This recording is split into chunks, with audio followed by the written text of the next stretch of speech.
Sarah Mitchell never thought she'd face death in her own home. After an accident left her disabled, she's trapped on her Wyoming ranch as winter closes in. The food is almost gone, the firewood's running low, and her injured leg means she can't even saddle a horse to get help.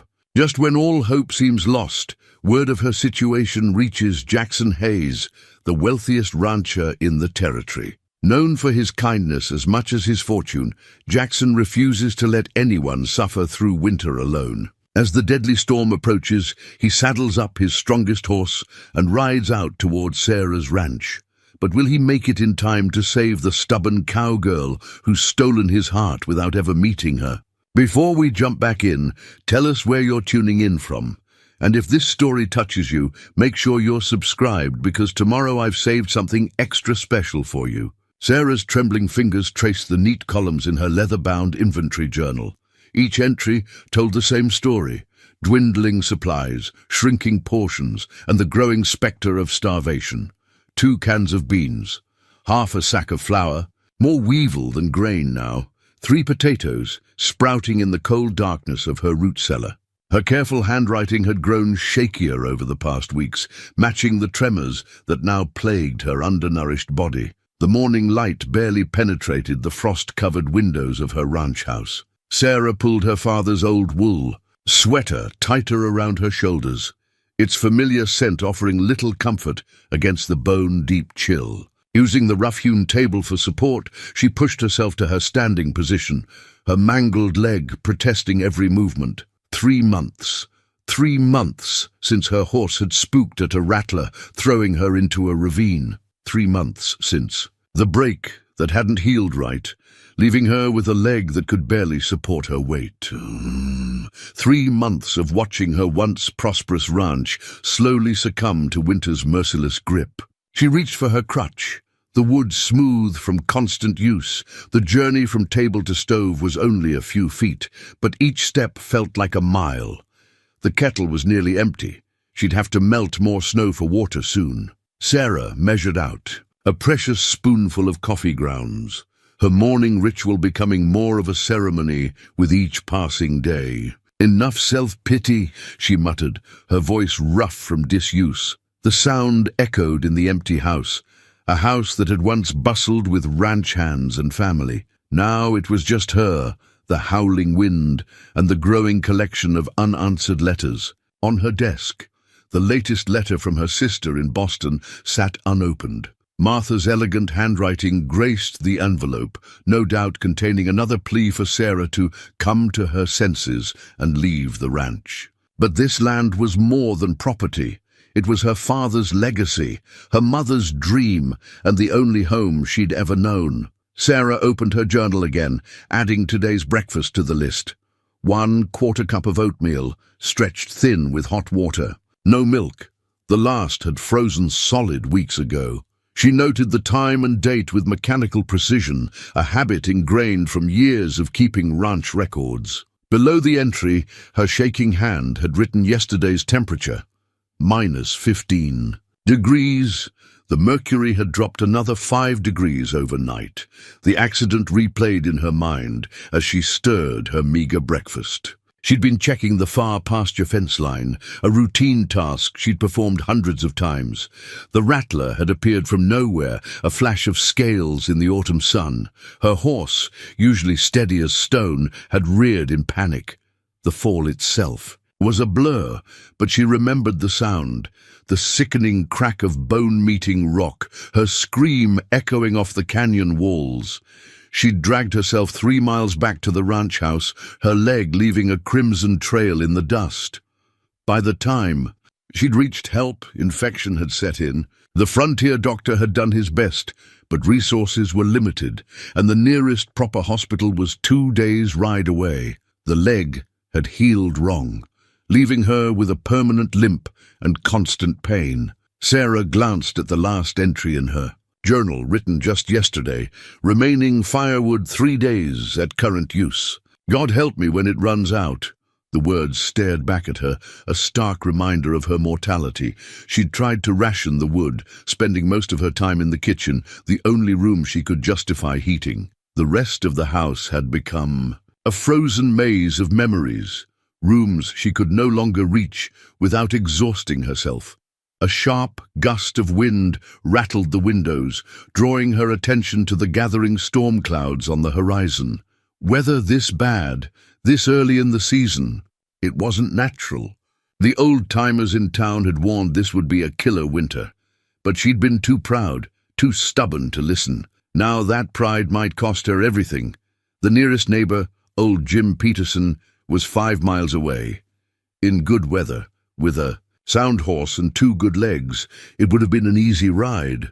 Now it might as well have been 100 miles. Jim had stopped by 2 weeks ago, offering to send his boy to help with the ranch work. Sarah had turned him away, assuring him she could manage, another decision she was beginning to regret. She finished the last spoonful of oatmeal, scraping the bowl clean with a precision born of desperation. Every calorie counted now. Every morsel of food might mean the difference between survival and joining her parents in the wind-swept cemetery on the hill. Jackson Hayes stood at the window of his study, watching his ranch hands guide cattle into the winter barns. The Double H Ranch was a fortress against the coming storm, every animal sheltered, every worker housed, every precaution taken. Success had afforded him the luxury of preparation, but he never forgot the lessons of harder times. The telegram lay open on his mahogany desk, its urgent message burning in his mind. Sarah Mitchell stranded, stop injured and alone, stop supplies low. Stop storm coming, stop Jim Peterson sends word, stop. His foreman, Mike Turner, cleared his throat from the doorway. Mr. Hayes, the last of the cattle are in, storms looking worse than predicted. Jackson nodded, his eyes still fixed on the distant horizon where dark clouds gathered. Mike, what do you know about the Mitchell Ranch? Thomas Mitchell's place? His daughter Sarah runs it now. Good operation, or was until her accident. Heard she's too proud to accept help. Mike stepped closer, reading the telegram upside down. You're not thinking of riding out there, are you? In this weather? The question brought Jackson back 15 years. To another winter storm and another stubborn rancher. His sister Mary had been just as proud, just as determined to manage on her own. They'd found her too late, frozen in her bed after the firewood ran out. The memory still haunted his dreams. Get my winter gear ready, Jackson said, his tone leaving no room for argument. And have Thomas saddled. He's the strongest horse we've got. Mike's weathered face creased with concern. Boss, you can't be serious. That's a 3-hour ride in good weather. In this storm, it's suicide.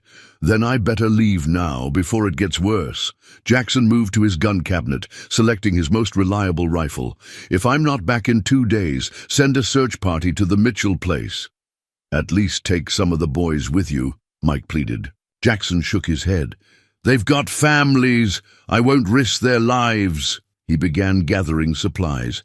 Medical kit, preserved food, matches in waterproof containers. Each item chosen with the precision of a man who knew wilderness survival wasn't about luck. It was about preparation. The ranch's success had made Jackson one of the territory's wealthiest men, but wealth meant nothing if you couldn't use it to help others. His father had taught him that, along with every other lesson about ranching and life. A man's true worth, he'd said, is measured not by what he has, but by what he gives. As he packed, Jackson's mind wandered to the stories he'd heard about. Sarah Mitchell. She'd taken over the ranch at 25 when her father died, turning a modest operation into one of the most respected breeding programs in the territory. Even after her accident, she'd refused to sell, fought to maintain her independence. That kind of determination demanded respect and warranted help, whether she wanted it or not. The memory of his sister's last letter surfaced unbidden. I'm fine, Jack. Stop worrying so much. I can handle one winter on my own. He'd respected her wishes then, honored her independence. That respect had cost Mary her life. Never again. Mike appeared with Jackson's heaviest coat and gloves. Thomas is ready. Cook packed you some hot coffee in a thermal flask. He hesitated, then added, the men are saying this could be the worst storm in 20 years. Then we better hope Miss Mitchell has enough firewood to last until I get there. Jackson checked his pocket watch. Barely 3 hours of daylight left. If he pushed hard, he might make it before full dark. The sound of distant thunder rolled across the prairie as Jackson mounted Thomas. The big bay stallion shifted uneasily, sensing the approaching storm. Around them, snowflakes had begun to fall, fat, wet flakes that meant business. "Boss," Mike called out as Jackson turned toward the ranch gate. "What if she won't accept help?" Jackson's laugh was grim. "Then she can argue with me where it's warm, with a full belly and a hot fire." He touched the brim of his hat in farewell. "See you in 2 days, Mike. Keep the lights on." As he rode out, the wind began to rise, carrying the promise of nature's fury. But Jackson Hayes had never been one to back down from a fight, whether it was against the elements or human stubbornness. He'd already lost one person to winter's cruel embrace. He wouldn't lose another, not if he could help it. The Mitchell ranch lay ahead somewhere in the gathering storm, and with it, a woman who probably wouldn't thank him for coming. But sometimes, Jackson knew, the most important help was the kind you didn't ask for. The saddlebags told the story of a man who understood survival. Jackson checked each item methodically: bandages, antiseptic, morphine for emergencies. The doctor's kit he'd started carrying after Mary's death had saved more than one life over the years. Next came the food: pemmican, dried beef, hardtack, all carefully wrapped to keep dry. A metal tin of matches, each one dipped in wax. 2 full canteens, plus a collapsible canvas bucket for melting snow. "You're really doing this," Mike said, holding Thomas's bridle as Jackson made his final checks. The snow was falling faster now, the wind picking up strength with each gust. Jackson tightened the cinch on his saddle, feeling Thomas's warm breath against his neck. Someone has to. The collection of supplies had grown with each person who'd heard of his plan. Cook had insisted on including her special restoration broth, sealed in glass jars and wrapped in thick wool. The blacksmith contributed an ingenious folding stove he'd designed for cavalry scouts. Even young Billy, the stable boy, had brought out his prized possession, a compass that had belonged to his father in the war. "That storm's coming in from the north," old Pete, the ranch's weather watcher, called from the barn door. "Going to push temperature down to 20 below, maybe worse. Wind's going to be the real killer, though." Jackson nodded, mentally calculating distances and landmarks. The route to the Mitchell Ranch wasn't complicated. Follow Copper Creek for the first hour, then cut east at Lightning Ridge, keeping the Twin Peaks to the north. Simple enough in clear weather. In a snowstorm, with visibility dropping by. The minute, those same landmarks could become a deadly maze. He pulled out his map, already marked with alternate routes and shelter points. 3 line camps between here and the Mitchell place, if things got desperate. An abandoned mining shack, just off the main trail. Places to hole up if the storm proved too fierce even for his determination. "Boss," Mike said quietly, "you've done everything you can for this territory. No one would blame you for waiting out the storm." Jackson's hand stilled on the map. "You remember what my father used to say about wealth? That it's not about what's in your pocket, but what's in your heart." "Exactly." Jackson folded the map carefully, tucking it into his inner coat pocket. "What good is all this if we don't use it to help others? What's the point of success if we let our neighbors suffer?" The memory of Mary rose again. Her fierce independence, her refusal to accept help, her belief that accepting assistance meant admitting failure. He'd respected her choice then, honored her stubborn pride. That respect had haunted him every day since. Thomas shifted beneath him, eager to move despite the weather. The big bay was mountain-bred, sure-footed in snow, and strong enough to carry 2 if necessary. Jackson had paid a small fortune for him 3 years ago, and the horse had proved worth every penny. A final check of his gear, rifle secured but accessible, extra ammunition dry and protected, knife on his belt, backup blade in his boot. The weight of his father's pocket watch in his vest pocket, its steady tick a reminder that every minute counted. The ranch hands had gathered at the gate, their faces showing a mixture of concern and admiration. These men had worked beside him, helped build the Double H into what it was today. They understood what drove him, even if they thought him crazy for riding out. "If we're not back in 2 days," Jackson called to Mike, "send help, but not before. No sense risking more lives than necessary." Mike nodded, his expression grim. "Godspeed, boss."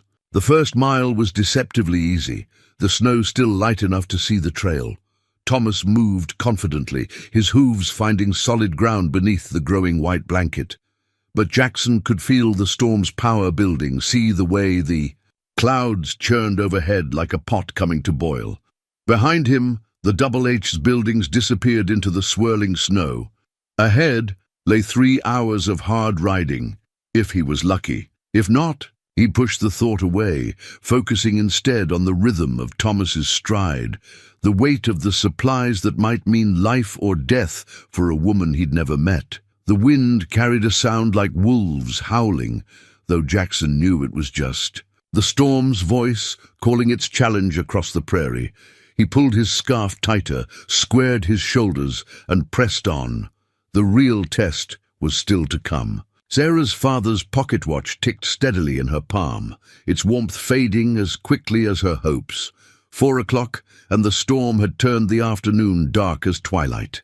She'd been rationing the firewood, feeding the stove just enough to keep the pipes from freezing, but now even that modest goal seemed impossible. Her leg throbbed with each drop in temperature, the poorly healed bone a better weather predictor than any barometer. The pain had grown worse over the past hours, a deep ache that no position could ease. Even the leftover laudanum from Doc Wilson's last visit couldn't touch it now. "Just hold on," she whispered to herself, watching ice crystals form intricate patterns on the kitchen window. "Someone will come." But the words rang hollow in the empty house. A particularly fierce gust rattled the windows, and Sarah heard something crack in the barn. Her horses were out there, Thunder and May, the last of her father's prize breeding stock. She'd managed to get them fresh hay this morning, but the water troughs would be freezing over. The thought of her animals suffering drove her to her feet. Using the furniture for support, she made her way to the hook where her heavy coat hung. Each step sent shooting pains up her leg, but Sarah had learned to work through pain. It was move or die, and she wasn't ready to die yet. "Come on, old girl," she muttered, reaching for her crutch. "Just to the barn and back. You can do this." The distance to the barn had never seemed so vast. In her mind, she could see her father making this same walk thousands of times, in all kinds of weather. A rancher's first duty is to their animals, he'd always said.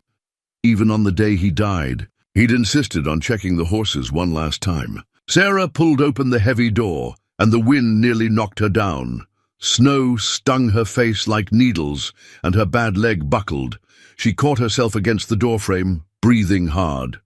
The barn was only 50 yards away, but in this weather, it might as well have been 50 miles. The first step into the snow sent a shock of cold through her boot. By the third step, she couldn't feel her toes. The crutch kept sinking into the deepening drifts, making each movement a battle. But Sarah Mitchell hadn't survived 3 months of isolation and injury by giving up easily. Halfway to the barn, the world started to spin. She'd been limiting herself to 1 small meal a day, trying to stretch the remaining food, and her weakness was catching up with her. Black spots danced at the edges of her vision, and the cold seemed to reach right into her bones. "Just a few more steps," she gasped, but her body had other ideas. Her injured leg gave out entirely, sending her sprawling into the snow. The fall knocked the wind from her lungs, and for a moment all she could do was lie there, watching the snow swirl overhead. The pocket watch had fallen from her coat in the fall. She could see it glinting in the snow, just out of reach. Her father's voice echoed in her memory. "Time's the one thing you can't get back, Sarah girl. Use it wisely." Using the crutch as a lever, she managed to push herself to her knees. The watch was still ticking, she noticed as she retrieved it. Still keeping perfect time despite everything. Like her father had been. Like she tried to be, reliable, steady, unstoppable. But as she looked up at the barn, still 20 yards away, Sarah felt something she hadn't allowed herself to feel in months: despair. Her clothes were already soaked through, her fingers numb, her strength fading. If she didn't get back to the house soon, she wouldn't make it back at all. "I'm sorry," she whispered to the horses she couldn't reach, to her father's memory, to her own stubborn pride. Turning back was the hardest decision she'd ever made, but staying in the snow meant certain death. The return journey was even worse. Twice she fell, each time taking longer to rise.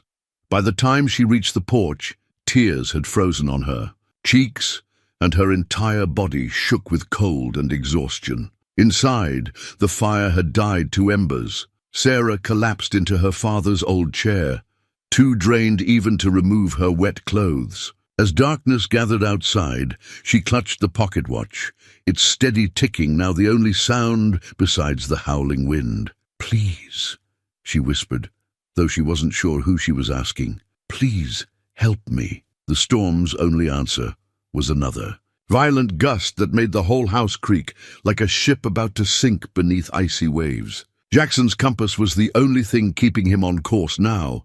The storm had erased the world beyond a few feet of his horse's head, turning familiar territory into an alien landscape of white. Thomas pressed forward with steadfast determination, but even the mighty bay's strength was being tested by the deepening snow and relentless wind. "Easy, boy," Jackson murmured, brushing ice from the horse's mane. "We're not quitting yet." They'd lost the trail an hour ago, when the snow covered the last visible landmarks. Now Jackson was navigating by instinct and the small brass compass, its needle wavering between north and salvation. Every few minutes he had to clear the ice from its face, his gloved hands clumsy with cold. The temperature was dropping faster than he'd anticipated. Even through his heavy coat, Jackson could feel the deadly bite of the wind. His beard was frozen solid, and ice had formed on his eyelashes, making it hard to blink. But it wasn't his own survival he was worried about. If it was this bad out here, how was Sarah Mitchell faring? The thought drove him to press on when every instinct screamed for shelter. He'd passed the last line camp 30 minutes ago, ignoring its promise of safety. There'd be time for rest when he reached the Mitchell ranch, or when the storm claimed him, whichever came first. Thomas stumbled suddenly, plunging knee-deep into a hidden drift. Jackson felt the big horse's muscles bunch and strain as he fought to keep his footing. For a heart-stopping moment, they teetered on the edge of disaster.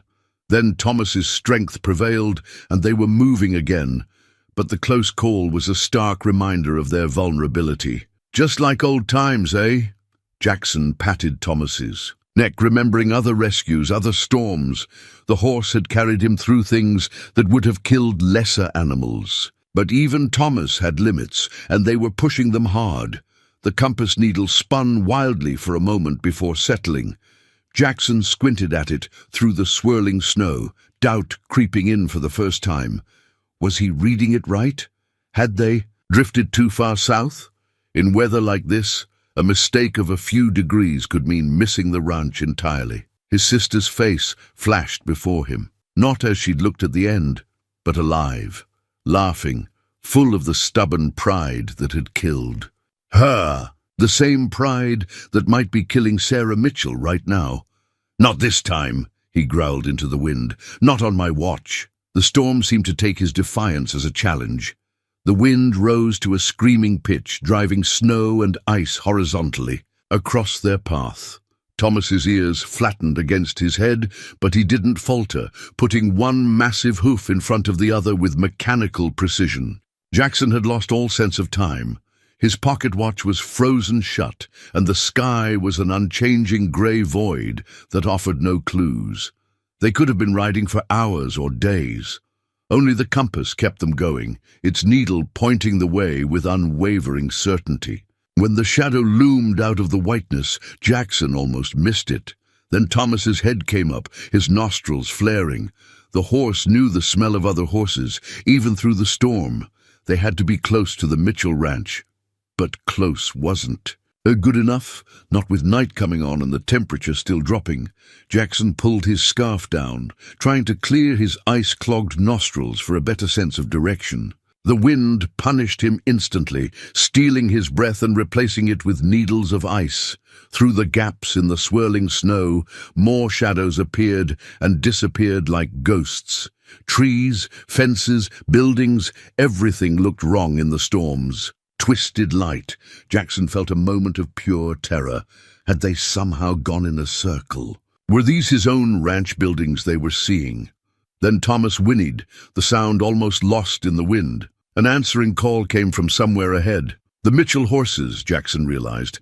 They'd caught the scent of a strange stallion and were responding. "Good boy," he told Thomas, his voice cracking with cold and emotion. "Find them, boy, find them." The big horse needed no encouragement. He turned slightly, moving with new purpose toward the sound. Jackson leaned forward in the saddle, straining to see through the white chaos.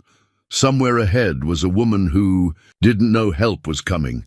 A woman who, like his sister, might be too proud to admit she needed saving. "Hold on, Sarah," he whispered into the storm. "Just hold on." Sarah stared at the last match in the box, its red tip promising one final chance at warmth. Her hands shook as she held it, not just from the cold now, but from the fever she could feel building in her bones. The failed attempt to reach the barn had soaked her clothes, and she hadn't had the strength to change them properly. The fire had died completely while she dozed in her father's chair, leaving the kitchen as cold as a tomb. Her breath came out in white puffs, each one a little weaker than the last. The thermometer by the window had stopped working when the mercury froze, but Sarah knew the temperature had to be well below zero. "Make it count," she whispered, her voice strange in her ears. 1 match, 3 pieces of kindling, and the last chunk of firewood. No room for mistakes. She struck the match.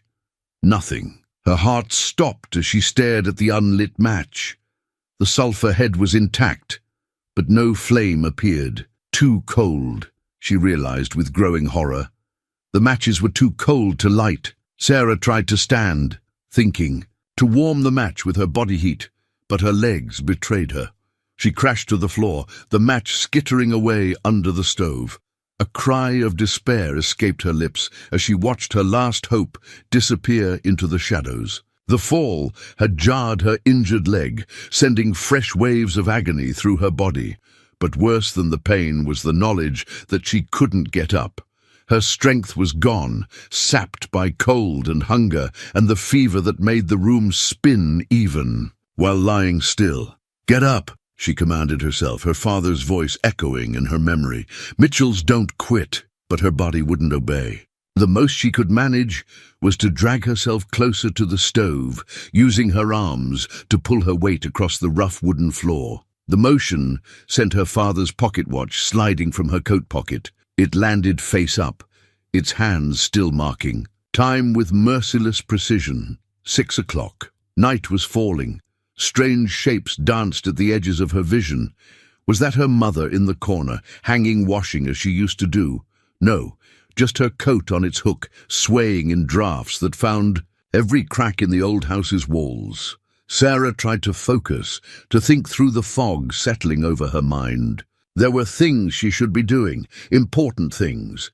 The horses needed water, the chickens needed to be checked, bills needed paying. A laugh bubbled up, slightly hysterical. Bills. What did bills matter now? The fever was making it hard to tell what was real. She could have sworn she heard hoofbeats outside, but that was impossible in this storm, just like she thought she'd heard her father's voice calling her name earlier. "I'm sorry, Papa," she mumbled, her words slurring. "I tried to keep it going, tried to make you proud." The cold was becoming almost comfortable now, a dangerous sign she recognized distantly. Her eyelids grew heavy, each blink lasting longer than the last. Somewhere in the back of her mind, a voice was screaming at her to stay awake, but it seemed so much easier to just rest for a moment. Her last coherent thought was of the horses, poor Thunder and May, waiting in the barn. At least they had hay, at least they had each other. The house creaked creaked and groaned around her, ice crackling in its joints like breaking bones. Or maybe those were her bones crackling as the cold crept deeper. It was getting hard to tell the difference between herself and the house. Both of them, dying slowly, both of them alone. Sarah's eyes drifted to the window, where the storm painted ghostly patterns in the frost. Was that a light out there? No, couldn't be. No one would be fool enough to ride in this weather. No one would come for her now. The pocket watch ticked on, counting down moments she no longer had the strength to count. Her father had always said the watch would run forever if you wound it regular. Seemed he was right about that, at least. Just need to rest, she whispered to the empty room. Just for a minute. The darkness at the edges of her vision began to close in, soft and welcoming as a warm blanket. Sarah didn't fight it anymore. She was so tired of fighting. Outside, the storm howled its triumph, and somewhere in the distance a horse screamed. The frozen door yielded to Jackson's third shoulder strike, ice cracking like gunshots as it burst inward. Wind and snow howled through the opening, but he was already moving, guided by instinct and desperation. The house was dark and cold as a grave, a comparison he refused to dwell on. Miss Mitchell, his voice seemed swallowed by the darkness. Sarah. The beam of his storm lantern swept across abandoned rooms, each one empty and frosted with cold. Then he reached the kitchen, and his heart nearly stopped. A figure lay crumpled by the stove, unmoving. No, he breathed. Not again. Jackson crossed the room in 2 strides, dropping to his knees beside her. Sarah Mitchell was curled into herself like a fallen bird, her clothes stiff with ice. Her skin was pale as new snow, lips tinged blue. But when he pressed fingers to her throat, a pulse fluttered weakly against his touch. Thank God, he muttered, already shrugging off his heavy coat. Stay with me, Sarah, stay with me. She didn't respond as he wrapped her in the coat, didn't stir as he lifted her like a child. So light, he thought. Too light. How long had she been rationing food? The stove was stone cold, but his practiced eye found kindling stacked nearby. One-handed, holding Sarah against his chest with the other arm, he began feeding small sticks and paper into the firebox. The matches from his waterproof tin caught instantly, and soon a small flame flickered to life. You're safe now, he told her unconscious form. I've got you. Jackson worked quickly, efficiently, the way his father had taught him. More wood on the fire. Storm shutters closed against the wind. Snow melted for water. Every few minutes, he checked her pulse, relieved to find it growing stronger. When color finally began returning to her cheeks, he allowed himself to breathe. She was going to make it. He hadn't been too late this time. Sarah stirred, eyelids fluttering. Jackson knelt beside her, ready but uncertain. Would she be afraid, finding a stranger in her home? Would she reject his help like Mary had? Her eyes opened, fever bright, but focusing slowly on his face. Are you? Her voice was barely a whisper. Are you real? Real as they come, Mom. He held a cup of warm water to her lips. Small sips now. She managed 2 swallows before turning her head away. The horses, they're fine. I checked. The barn first, got them fresh water and more hay. Who? Jackson Hayes, from the Double H. He adjusted the blankets around her shoulders. Jim Peterson sent word about your situation. A frown creased her brow. Hayes, the rich one. Despite everything, he had to smile. Guilty as charged. Didn't ask for help. Each word seemed to cost her, but that Mitchell pride was already reasserting itself. No, you didn't.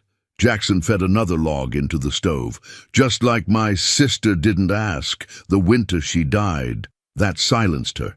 In the flickering firelight, he could see her studying him, weighing his words and his presence. Why? She finally asked. Because wealth means nothing if you don't use it to help others. He met her gaze steadily. Because no one should face winter alone. Sarah's eyes filled with tears. She was too weak to stop. I tried to be strong. You are strong. Jackson's voice was gentle but firm, strong enough to survive until help came. Strong enough to let someone help you now. A log popped in the stove, sending sparks up the chimney.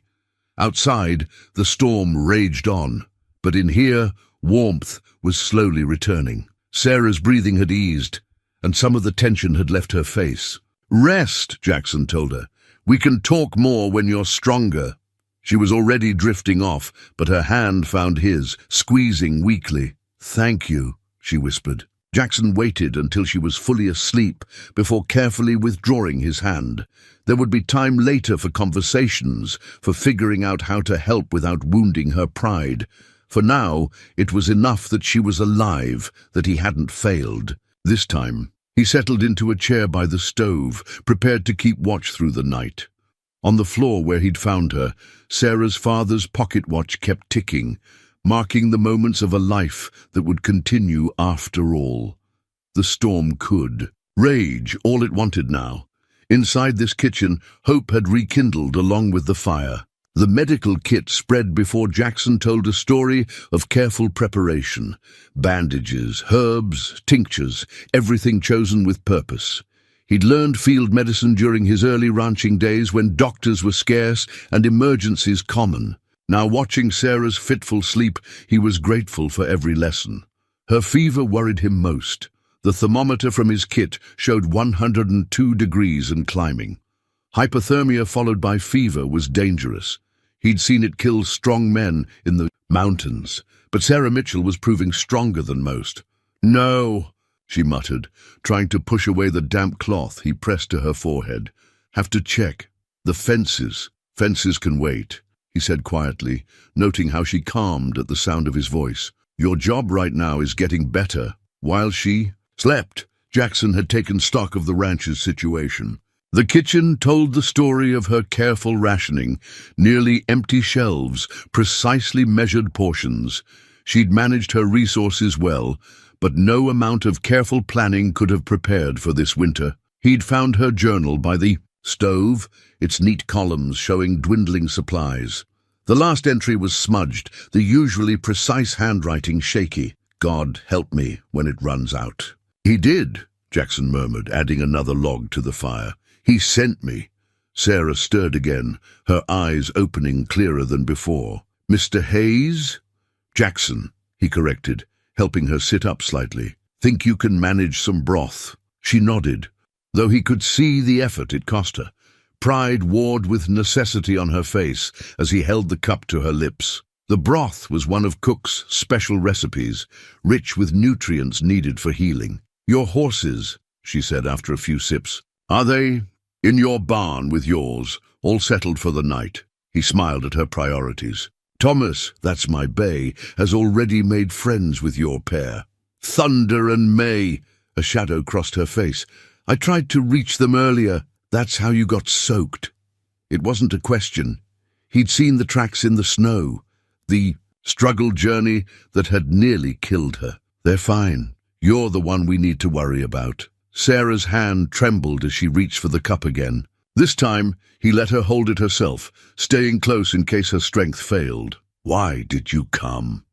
she asked. "Really?" Jackson was silent for a moment, stoking the fire. "My sister Mary lived alone, ran her own place. Proud, independent, like you." He met Sarah's eyes. "Storm came early that year. By the time I decided to check on her, roads were blocked. Took us 3 days to reach her place. What happened? Found her in her bed. Fire had gone out. Food was there, but she..." He swallowed hard. "Doctor said she'd been gone about a day when we arrived." Sarah's free hand found his arm, her touch light but steady. "I'm sorry. Since then, I made a promise. Not going to let pride kill anyone. Else not if I can help it."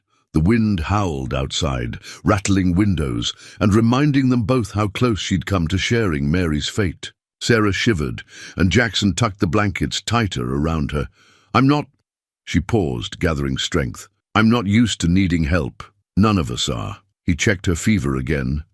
Still high, but not climbing. "But needing help doesn't make you weak.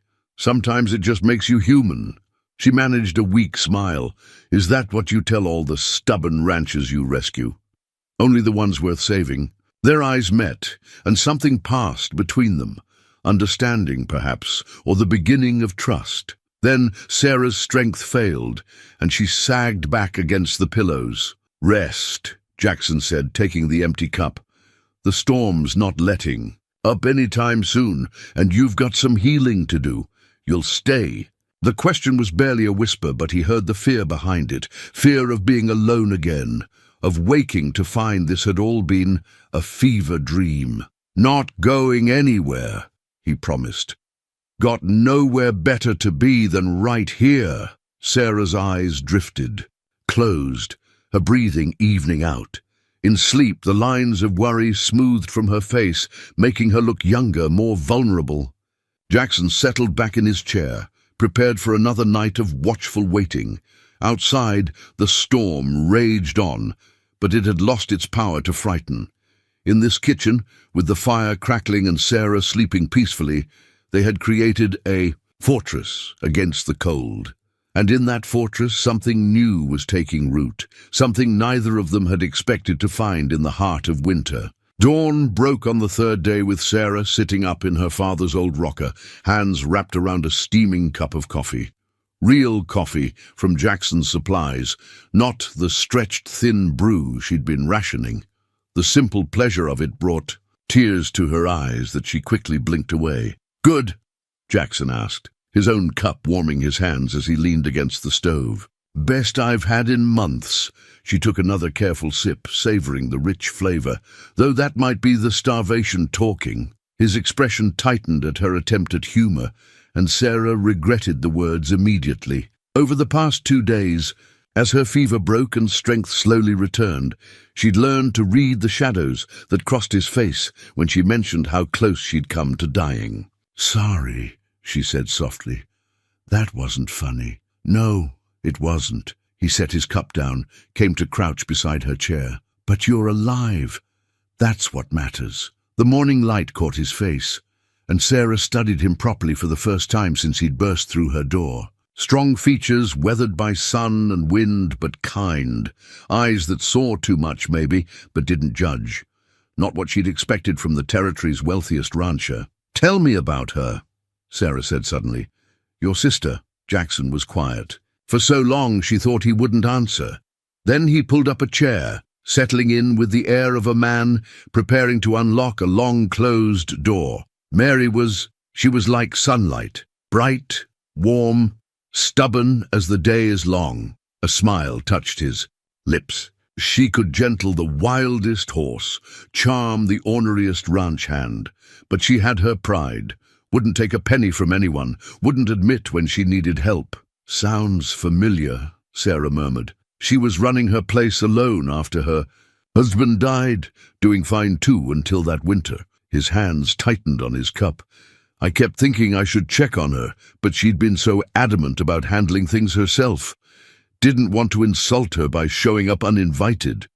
"It wasn't your fault, wasn't it?" He met her eyes. "I knew she was too proud to ask for help, knew the storm was coming, but I respected her independence more than I loved her life." Sarah reached out, touched his arm. "You were honoring her wishes, and now I honor her memory by not making the same mistake twice." He covered her hand with his. "When Jim's message came about you, I didn't think twice.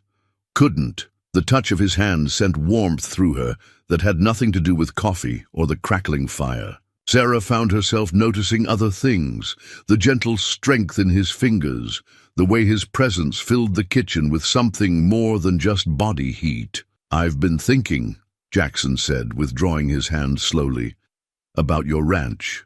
Sarah tensed. Here it came, the offer to buy her out, to take over. She'd heard rumors about Hayes buying up struggling properties, though the stories always said he was fair about it. "I'm not selling," she said firmly. To her surprise, he laughed. "Wasn't going to suggest it. I was thinking more along the lines of a partnership." "Partnership? Your breeding program is legendary. Best quarter horses in 3 territories. But you need help, at least until that leg heals properly." He held up a hand as she started to protest. "Not charity, business. We combine our herds, share the work and the profits. Your knowledge, my resources." Sarah blinked, taken aback. It wasn't at all what she'd expected. Why would you want to partner with a crippled woman who nearly died of stubbornness? Because that woman also managed to keep her ranch going alone for 3 months with a bad leg and dwindling supplies. Because she'd rather freeze trying to reach her horses than leave them uncared for. His eyes held hers. Because someone that determined, that capable, would make one hell of a partner. The proposal hung between them, full of possibilities. Neither of them was ready to name. Sarah looked down at her coffee, seeing her reflection in the dark liquid. Yesterday, her future had seemed as empty as her pantry. Now, "I'll think about it," she said finally. Jackson smiled, and something in Sarah's chest tightened. "That's all I'm asking. For now." The storm had died down overnight, leaving the world outside blanketed in pristine white. But in the kitchen, with sharing coffee and possibilities, something was definitely thawing. The ranch deed lay on the kitchen table between them, its aged paper a testament to generations of Mitchell pride and perseverance. Sarah traced her fingers over her father's signature as she listened to Jackson's warning about the approaching storm. "This one's worse than the last," he said, spreading out a weather map he'd brought from his saddlebags. 3 days of heavy snow, temperatures dropping to 30 below. We need to make a decision. "I'm not leaving." Sarah's voice was quiet but firm. A week of proper food and rest had restored some of her strength, but they both knew she wasn't fully recovered. "Sarah." Jackson ran a hand through his hair in frustration. "Your house isn't ready for this kind of cold. The north walls got damage from the last storm. The roof needs work. Then we'll fix it. In time for tomorrow night? Even with 2 good legs and a full crew, that'd be pushing it." He gentled his voice. "My offer still stands. The double. Age has room, and you'd be back as soon as—" "No." Sarah pushed herself to her feet, gripping the table for support. "This land isn't just property, Jackson. Every nail in these walls, every fence post, every blade of grass. It's part of who I am, who we are. The Mitchells don't run." Jackson stood too, moving to steady her when she swayed slightly. His touch was automatic now, natural as breathing, and Sarah tried not to think about how much she'd come to rely on it. "Your father would want you safe," he said softly. "My father would want me fighting." She met his eyes. "You know what it's like, Jackson. This land gets in your blood, becomes part of you." He didn't answer immediately, and Sarah knew he was thinking of his own ranch, built from nothing into an empire. The deed on the table might have her family's name on it, but the passion in her voice was one he understood bone deep. "All right," he said finally. "Then we fight. But we do it smart." Relief flooded through her, followed quickly by wariness. "What do you mean?" "I've got supplies at the Double H that could help. Better insulation, roofing materials. I can have Mike bring them out today, along with a couple of hands to help with repairs." "Jackson!" "Not charity," he cut her off. "Consider it an investment in our future partnership if you decide to accept my offer, that is." Sarah sank back into her chair, studying him. Over the past week, she'd learned that Jackson Hayes was a force of nature in his own right, unstoppable once he set his mind to something, but never overwhelming. He offered help in ways that left her dignity intact, her independence respected. "The storm's coming whether we're ready or not," he continued. "Let me help you protect what's yours." A gust of wind rattled the windows, emphasizing his words. Sarah looked around the kitchen, at the woodpile he'd rebuilt, the stores he'd replenished, the small repairs he'd already made. He'd done it, all without fanfare or expectation, simply because it needed doing. "2 conditions," she said finally. Jackson's lips twitched. "Name them." "I want to help with the repairs. No sitting inside while others work on my ranch, as long as you don't overdo it. And the second," Sarah took a deep breath. "Stay. Through the storm. I don't want to face it alone again." Something flickered in Jackson's eyes. Relief, maybe, or something deeper. "I was planning to. Wild horses couldn't drag me away." The moment stretched between them, full of unspoken things. Then another blast of wind shook the house, bringing them back to the urgent present. "I'll send word to Mike," Jackson said, already moving toward the door. "We've got about 8 hours of daylight to get this place battened down." Sarah watched him go, her hand still resting on the deed. The paper felt warm under her fingers, alive with history and promise. Outside, clouds were gathering again, dark and heavy with threat. But this time she wasn't facing them alone.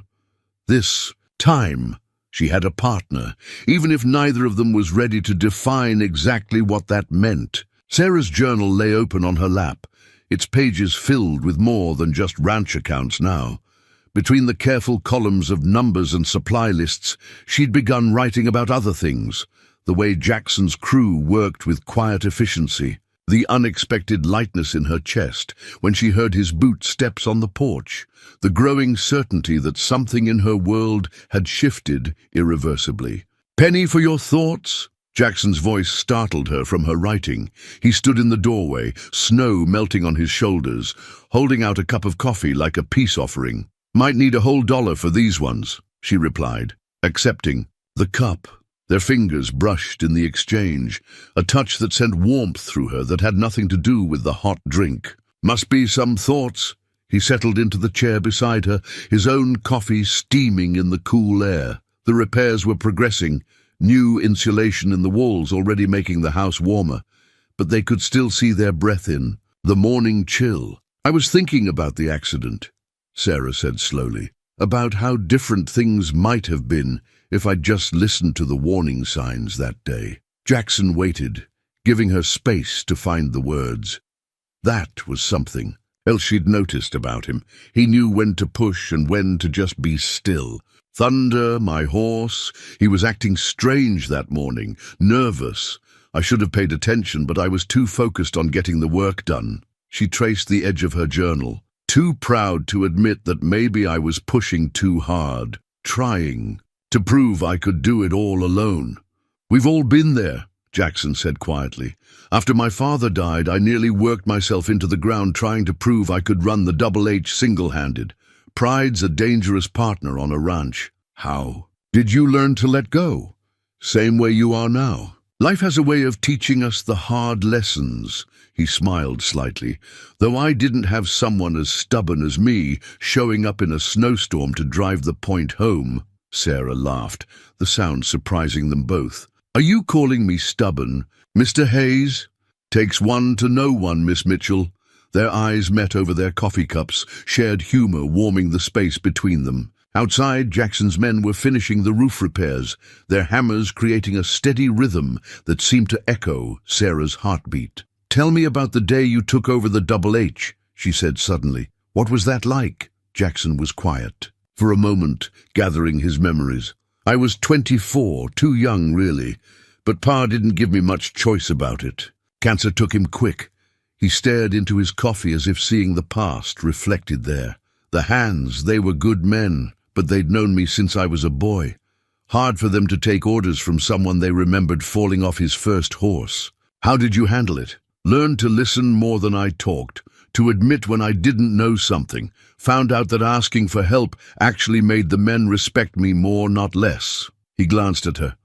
"Lot of parallels there if you're looking." "For them?" Sarah felt her cheeks warm. "You're not exactly subtle, are you?" "Not when it matters." His voice was gentle but serious. "Sarah, you're one of the best ranchers I've ever met. Your breeding program, your management skills, they're exceptional. But even exceptional people need help sometimes." She closed her journal, running her hand over its worn cover. "I'm starting to understand that. It's just hard. Accepting help feels like admitting failure." "No." Jackson's hand covered hers on the journal. "It's admitting you're human. There's strength in that too."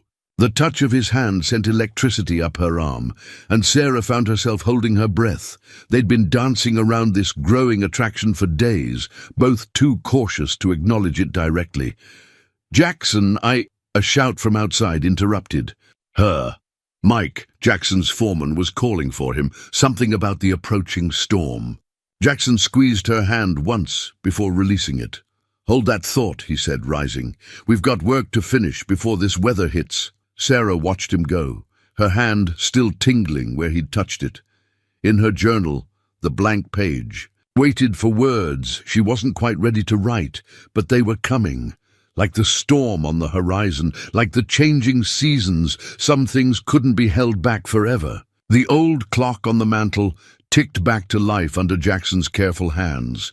Its restored heartbeat filling the kitchen with a sound Sarah hadn't heard since before the first storm. She watched him work from her chair by the stove, admiring the gentle precision of those strong hands as they coaxed the delicate mechanism back to life. My father could never get that thing running right, she said, shaking her head in wonder.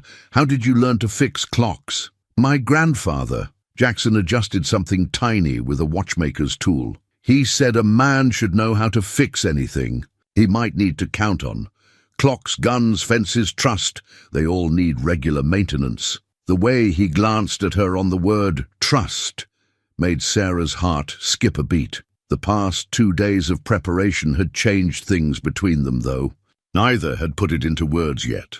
Speaking of maintenance, he continued, closing the clock's face, how's the leg today? Better. It wasn't just politeness. Her leg actually was improving with proper rest and care. I might even be ready to help with the barn repairs tomorrow. Jackson's hands stilled. Sarah, I know my limits now, she said quickly. I'm not talking about climbing rafters, but I can't sit here forever while everyone else works. He turned to face her fully, and something in his expression made her breath catch.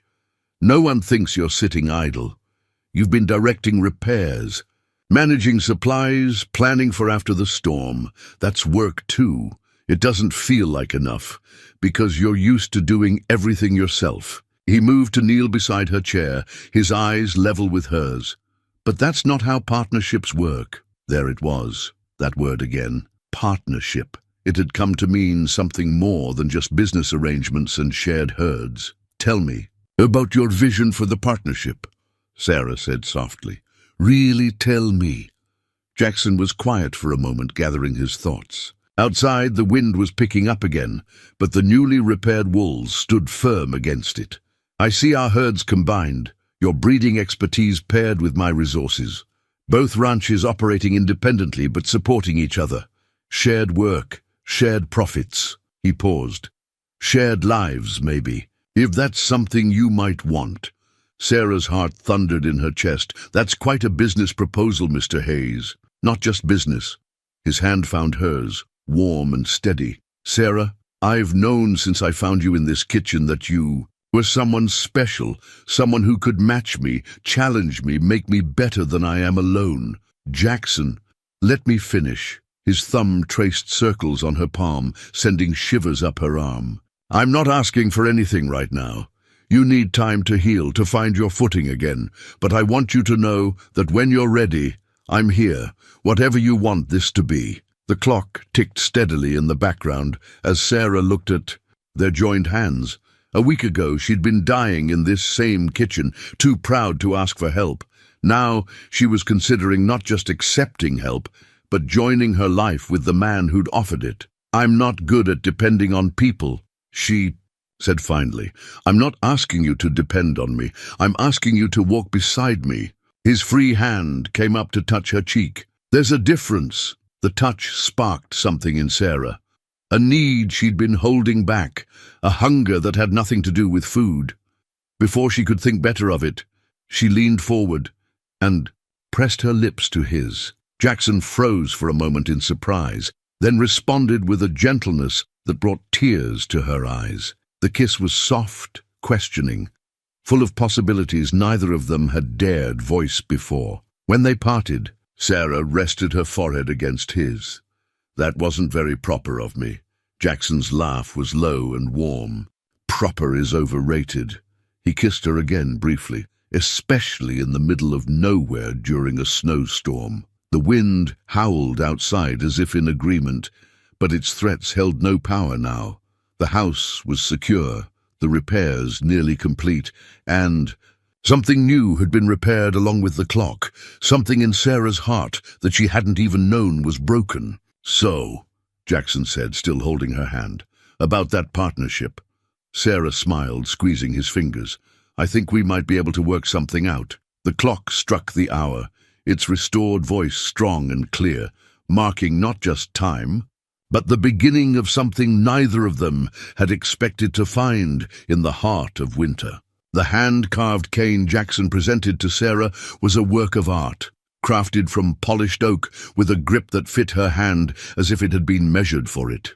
Intricate designs of running horses decorated its length, each one carved with painstaking detail. "When did you find time to make this?" Sarah ran her fingers over the carvings, touched by the hours of work they represented. "At night while you were sleeping." Jackson watched her face carefully. "I know you don't like accepting help, but I thought maybe if it was something made just for you." Sarah gripped the cane experimentally, finding that its height was perfect. For her. "You're learning, aren't you? How to help without hurting my pride." "Learning from the best," he smiled. "You're a good teacher, even when you don't mean to be." Using the cane for support, Sarah pushed herself to standing. The difference was immediate. With the properly sized aid, she could balance her weight better, move more freely. Freedom, in the form of carved oak and understanding. "Now," she said, taking a test step, "you can show me what needs doing." "In the barn." Jackson's eyebrows rose. "Sarah, don't Sarah me, Jackson Hayes. I can see you've been worrying about something out there all morning. We're partners now, remember? That means you share the burdens." His expression softened, the south walls showing strain from the wind. "If it goes, we'll lose the hay storage." Sarah was already moving toward her coat. "And without hay, the horses don't make it through winter." Jackson helped her with her coat, his hands lingering on her shoulders. "But it's dangerous work in this weather." "Then it's a good thing you're not doing it alone anymore." She reached up to touch his cheek. "Trust goes both ways. Remember?" Outside, the wind had died down temporarily, giving them a window of opportunity. Sarah moved carefully across the yard on her new cane, Jackson matching his pace to hers. Snow had been packed down by days of work crews moving between buildings, making the footing easier. Inside the barn, the problem was immediately apparent. The south wall groaned with each gust, the timbers showing signs of stress. Sarah studied it with a rancher's experienced eye. "We need to brace it," she pointed with her cane. "There, and there, cross beams to spread the load." Jackson nodded. "My thoughts exactly.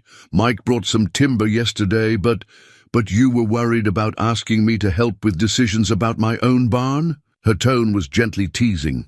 "Honestly, Jackson, for a smart man, you can be remarkably dense sometimes." His laugh echoed in the barn, startling the horses. "Guilty as charged, though in my defense you're not the easiest person to help. Look who's talking." Sarah moved closer to the wall, running her free hand over the weathered wood. "My father built this barn 30 years ago. Said he made it strong enough to outlast him." "It will," Jackson said quietly, "with a little help." They spent the next hour planning the repairs, Sarah pointing out the barn's quirks and stress points, while Jackson calculated materials and manpower needed. It was a dance of expertise, her deep knowledge of the property complementing his experience with large-scale repairs. "The hands can start on this tomorrow," Jackson said finally. "Should take about 2 days, if the weather holds." "Our timings." "Good then. Storm's due in 3 days." Sarah caught his surprised look. "What? You think you're the only one who can read weather signs?" "I think you're amazing." The words seemed to slip out before he could stop them. Sarah felt her cheeks warm. "You're just saying that because I know how to brace a barn wall. I'm saying it because it's true." Jackson stepped closer, one hand coming up to cup her cheek. "Because every day I find new reasons to be glad I rode out in that storm. Even though I'm stubborn." Her free hand fisted in his coat, pulling him closer. "Especially because you're stubborn." His smile was tender. "Stubborn enough to survive. Until I got here, stubborn enough to keep me honest, stubborn enough to make sure this partnership is equal."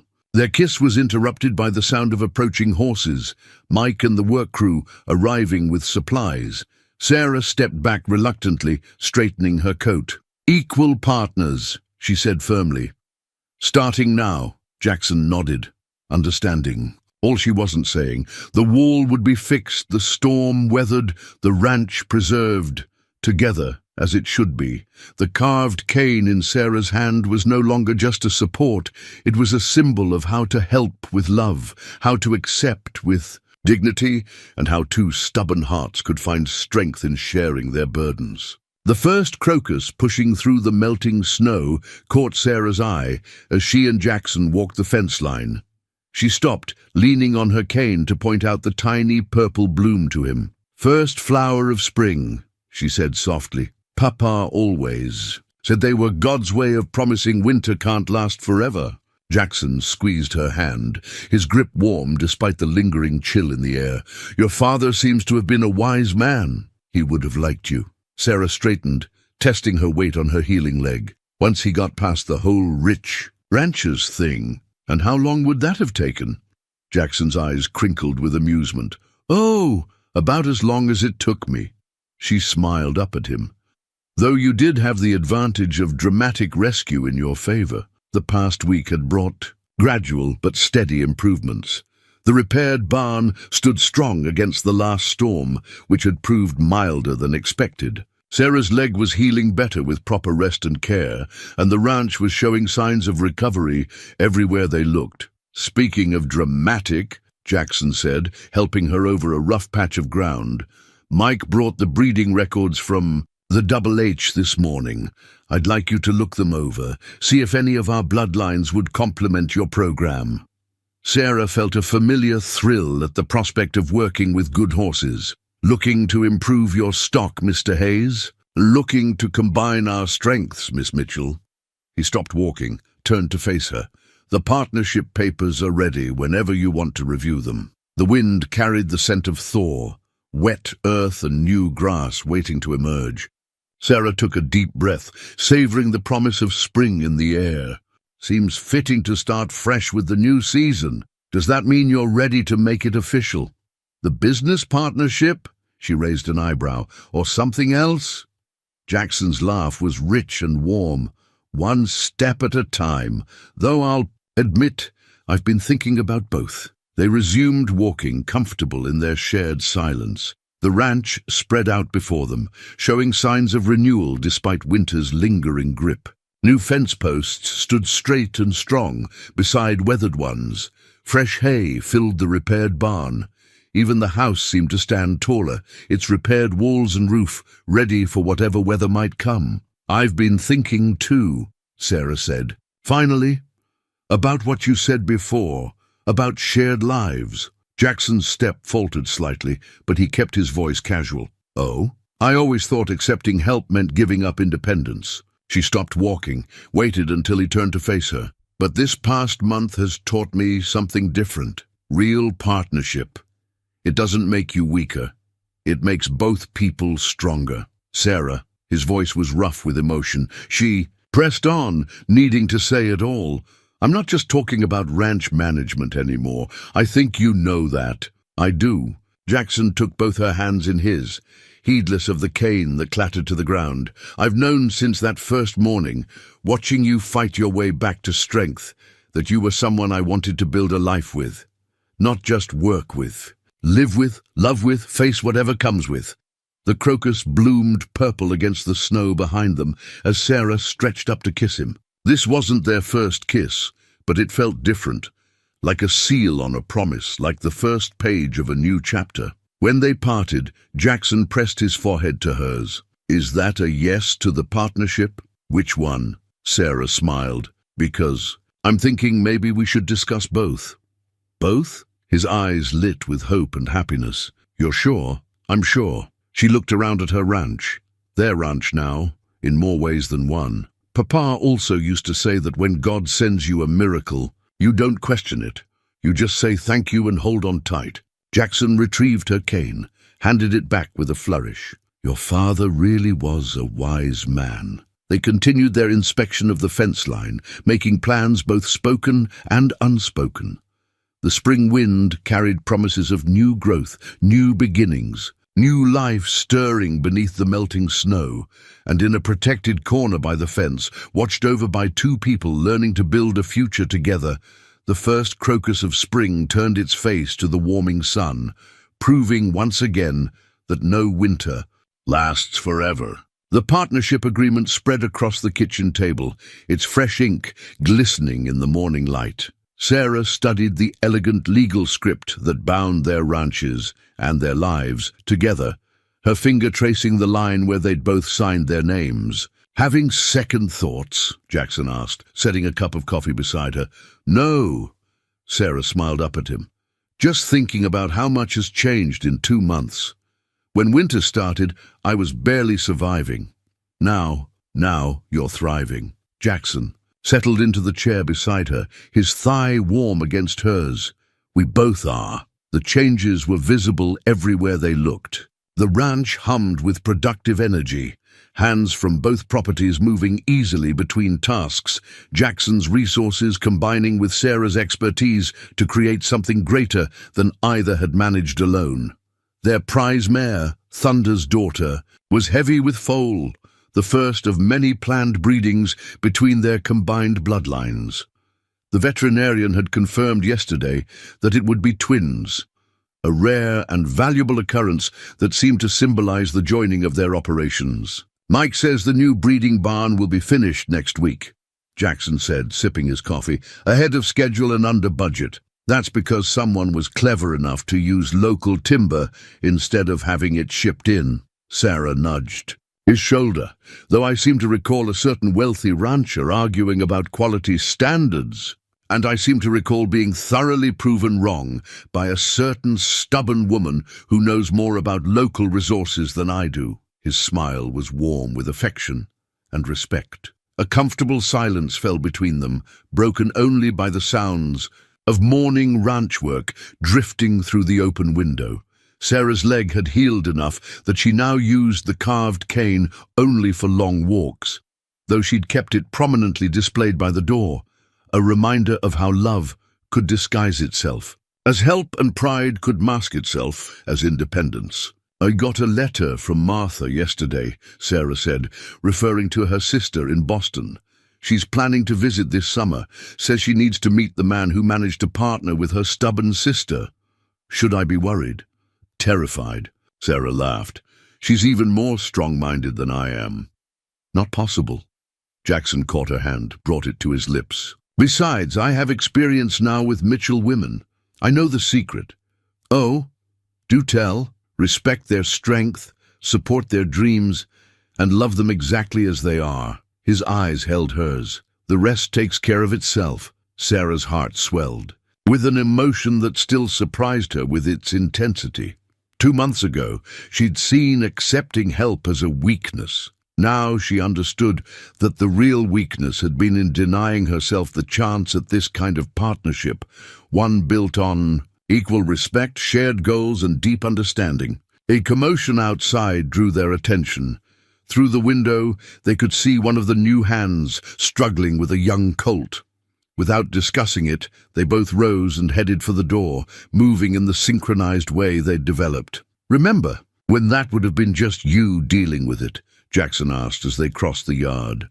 "Remember when you would have just sent money to solve it?" Sarah countered. They shared a knowing look. They'd both changed, both grown. Sarah had learned to accept help without surrendering control. Jackson had learned that wealth was no substitute for hands-on involvement. The colt settled quickly under their combined approach, Sarah's gentle expertise backed by Jackson's steady presence. As they watched it prance away, Sarah felt a deep contentment settle over her. "We're good together," she said softly. "Better than good." Jackson's arm slipped around her waist. "We're right." The spring morning stretched before them, full of possibilities. The ranch, once struggling under the weight of Sarah's stubborn independence, now flourished with shared purpose. The partnership agreement on the table was just paper. The real transformation was in how they'd learned to blend their strengths, shore up each other's weaknesses, and create something stronger than either could have built alone. "So," Jackson said as they headed back to the house, About that other partnership we've been discussing. Sarah's laugh carried across the ranch yard, bright with happiness and promise. Some transformations, it seemed, were just the beginning of even greater changes to come. The wedding ring caught the morning light as Sarah adjusted Thunder's saddle, its simple gold band a testament to how much could change in a year. The mare stood patiently, her twin foals frolicking nearby under the watchful eye of their sire. "Jackson's Thomas. Ready for this?" Jackson's voice came from behind her, warm with pride and love. "Born ready." Sarah swung into the saddle with practiced ease, her once-injured leg now strong enough for riding. First cattle drive as official partners, in every way. They'd chosen this date deliberately, exactly 1 year since Jackson had fought. Through a snowstorm to save a stubborn rancher from her own pride. Now, under a clear autumn sky, they were about to lead their combined herds to market together. "Quite a difference from last year," Jackson said, mounting Thomas. The big bay stallion had sired several promising foals with Sarah's mares, their bloodlines blending as seamlessly as their owners' lives. Sarah looked around at their transformed ranch. New buildings stood proud alongside restored ones. Healthy cattle grazed in well-maintained pastures. Hands from both ranches worked together as one crew, their loyalty earned through respect and fair treatment. "Remember what you told me that first morning?" she asked. "About wealth meaning nothing if you don't use it to help others?" Jackson nodded, reining Thomas alongside Thunder. "I understand it better now," Sarah continued. "It's not just about money. It's about all the kinds of wealth we have. Knowledge, experience, love. They only mean something when they're shared." "Look who's getting philosophical in her old age," Jackson teased, earning a playful swat from his wife. Mike rode up, touching his hat brim. "Everything's ready, boss." He paused, grinning. Bosses. They'd kept both ranch names, the Double H and the Mitchell Ranch, but operated them as one unit now. Their marriage 6 months ago had just made official. What everyone already knew, these two people, like their ranches, were stronger together than apart. The morning air carried hints of approaching winter, reminding them of how their story began. But this year they were prepared. Their barns were full, their buildings secure, their hearts certain of their path together. "Miss Mitchell, Mr. Hayes." Young Billy, no longer just a stable boy, called from the fence line. "The herd's moving." Sarah and Jackson shared a look full of meaning. Then, with the synchronization of long practice, they turned their horses toward the waiting cattle. The drive would take them past the spot where Sarah had fallen, where her solitary pride had nearly cost her everything. They'd built a shelter there now, a way station for other travelers who might need help in harsh weather. "You know what I was thinking," Jackson said as they rode, "about that partnership agreement we signed." "Which one?" Sarah's eyes sparkled. "The business one or the personal one?" "Both," he smiled. "Best deals I ever made." Their horses moved in perfect step, just as their lives had fallen into rhythm. The past year had brought challenges, of course. Doubters who questioned their unconventional partnership, old habits of independence that needed gentle reshaping, the occasional clash of strong wills. But they'd faced it all together, each a challenge making their bond stronger. The herd stretched out before them, Mitchell and Hayes cattle mingled together, their combined brands a symbol of unity. The hands rode out in formation, their movements practiced and precise, everything working as it should, like a well-oiled machine. "Papa would be proud," Sarah said softly. "Not just of the ranch, but of how it got here, of what we've built together." Jackson reached across the space between their horses to take her hand. "He'd be proud of you, Sarah, of how you learned that being strong doesn't mean being alone, and of how you learned that helping doesn't mean taking over." She squeezed his fingers. "We taught each other well." The sun climbed higher as they rode, casting their shadows ahead of them on the trail. Behind lay the ranch, secure and thriving. Ahead lay their future, as wide open as the Wyoming sky. They'd come full circle, back to the season where their story began. But this time, winter held no terror. This time they faced it together, equal partners in work, in love, in life. "Ready to ride?" Jackson asked, though he already knew the answer. Sarah's smile was bright as the ring on her finger. "With you, always." 5 years later, the family portrait hung in the place of honor above the mantel, capturing a moment of perfect happiness. Sarah and Jackson sat on the porch steps of their ranch house, their 3-year-old daughter Emma perched between them. The carved cane that had once symbolized Sarah's recovery now served as a prop in their daughter's endless games of make-believe. "Mama, tell me the storm story again." Emma bounced on Sarah's lap as they sat in front of the fireplace while winter winds rattled the windows. Different windows now, replaced and reinforced after the success of their combined ranches had allowed for improvements. "Again." Sarah exchanged an amused look with Jackson, who was reviewing breeding records nearby. "Don't you get tired of hearing it?" "Never." Emma's eyes shone. "It's like a fairy tale, but real." "Well then," Sarah settled her daughter more comfortably, "it started on a winter day, much like this one."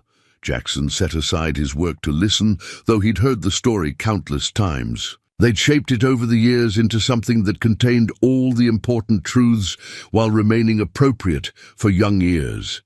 A story about pride and strength, about help and hope, about two stubborn people learning that love was worth the risk of trusting. The Mitchell Hayes Ranch had become legendary in the territory. Their breeding program produced some of the finest horses in the West, and their cattle operation had doubled in size. But more than that, they'd created something rare, a true partnership of equals, where each partner's strengths made up for the other's weaknesses. They still kept separate names for the original ranches, honoring the heritage of both families, but everyone knew them as one unit now, just as everyone knew the story of how they'd come together. Sarah's leg rarely troubled her these days, though she kept the carved cane mounted by the door, a reminder of lessons learned and love proven. Jackson had carved a smaller version for Emma, who loved pretending she was riding to rescue people in storms. The Double H and Mitchell brands had been joined by a new one, a combined mark that represented their shared legacy.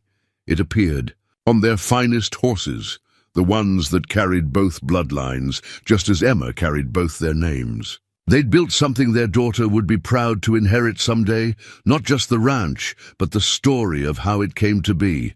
The story of a woman strong enough to accept help and a man wise enough to offer it with respect.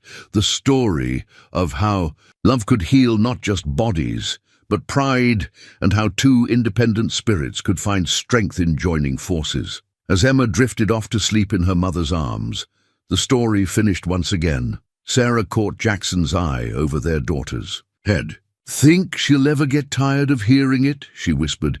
Jackson rose to lift Emma gently from Sarah's lap. "Hope not. It's a good story to grow up with. Teaches all the right lessons." "About stubbornness?" Sarah's eyes twinkled. "About love," he corrected, leaning down to kiss her after settling Emma on the couch. "About how sometimes the worst storms bring the best gifts." Outside, snow began to fall. Fat, lazy flakes that promised a good blanketing by morning. But inside, the fire crackled warmly, and the family portrait smiled down at them, and all was right with their world. They'd learned that some storms you weather alone, and some you face together. They'd learned that true partnership means supporting each other's strength, not trying to protect each other from every hardship. They'd learned that love, like a well-run ranch, requires both independence and cooperation. Most of all, they'd learned that happy endings aren't endings at all. They're really just better beginnings.